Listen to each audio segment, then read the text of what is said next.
Cheers.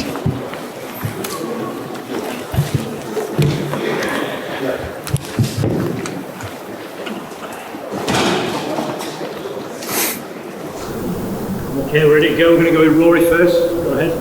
Hi Josh, how you doing? You've just heard David talking there about the protest. You were obviously probably haven't seen anything quite like that before. How did you see that all unfold, and were you quite glad to have Jonny there to take care of business?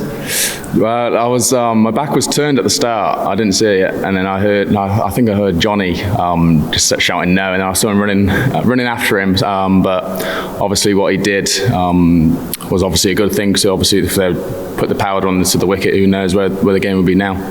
I mean, yeah. Was it your understanding that you'd be facing quite a long delay if they'd have got onto the wicket and managed to affect it in some way? Well, obviously it was on the run up a bit. And I know Jimmy felt a bit weird with the whatever the powder was. But luckily, who knows what it would have done on the wicket. How do you view the day? Obviously, you picked up 2 nice wickets for yourself in your first Ashes appearance, but probably after winning the toss in those conditions, Australia got maybe a few more than you would have liked. I think we were really unlucky in the first hour. There was a lot of playing misses. I think going into lunch, they could have easily been 4 or 5 down. I thought we stuck as a unit very well. And obviously getting that wicket just before lunch, I thought just made us think we could get a few more after the lunch break. And just lastly from me, how much quite a difficult period of the day when it was sort of deep into the day and the ball was flying around a bit. How much did Joe's double strike lift the team when he managed to find a way to sort of break the concentration? Yeah, massively. Those two wickets that Root got were very crucial for the time of the game. Obviously, they were going at a good rate, a few runs, but I think that's crucial. And hopefully tomorrow morning we can get a couple more wickets early. Sonia, go ahead. Hi Josh, how did you feel that the wicket played? I know you'd only played here once before in the Ireland Test, but what did you make of the surface as a whole? We thought it was very two-paced in the early morning session. Some were going through nicely and some were even bouncing just before Jonny.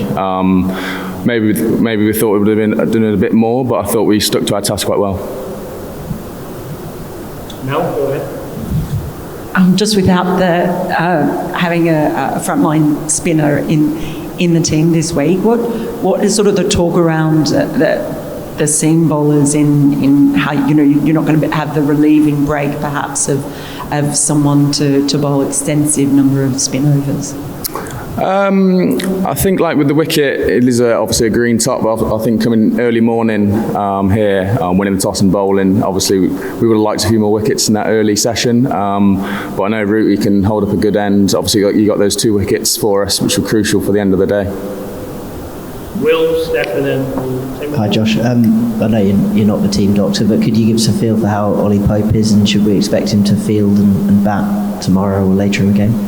I haven't actually seen Ollie, so I don't know what he's actually done. Obviously he was off the field for a while, so hopefully we get a bit more update in the morning. Stephen? Josh Davies just said that players were told beforehand not to confront the protesters. Is that the same advice that you've been given? No one spoke to me about anything. For myself, I wouldn't probably go towards them just in case they would have had anything else on them. Obviously, Jonny doing that, maybe he shouldn't have done that, but I don't know the protocol with that. How was Jonny? He seemed pretty pumped. Yeah, obviously, yeah. Obviously, had to go off the pitch as well to change his top as well. I think those 2 minutes were very good in making sure they didn't get any powder on the wicket. We'll finish with Scott at the back of the room. Pete, Mel, do you want to pass the mic down, please? Josh, can you talk us through that over where you got David Warner out? Obviously, like you draw the inside edge and then you get the ball that goes back between bat and pad, just goes over the stumps. Do you then adjust your length slightly and bowl the same ball? It felt like a really good over, watching it at least. I actually spoke to Robbo just before lunch, trying to use the slope a bit more because I was trying to wobble away from the bat, and he said, why don't you try and get the ball coming back into him? And obviously getting Khawaja just before lunch was crucial, and obviously I'd try to do the same to David. Obviously, it was a very hard batter to bowl at. If you miss your length, you were going to go to the boundary. That's what I felt anyway. But to get that wicket was a very good time for the team. I know it's only your second test, mate, but just generally in terms of cricket the last couple of years, is that the best wicket ball you've bowled?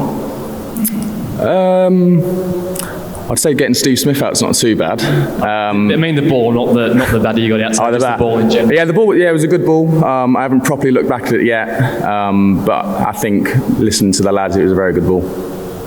Okay, thank you. Thanks, John. Cheers.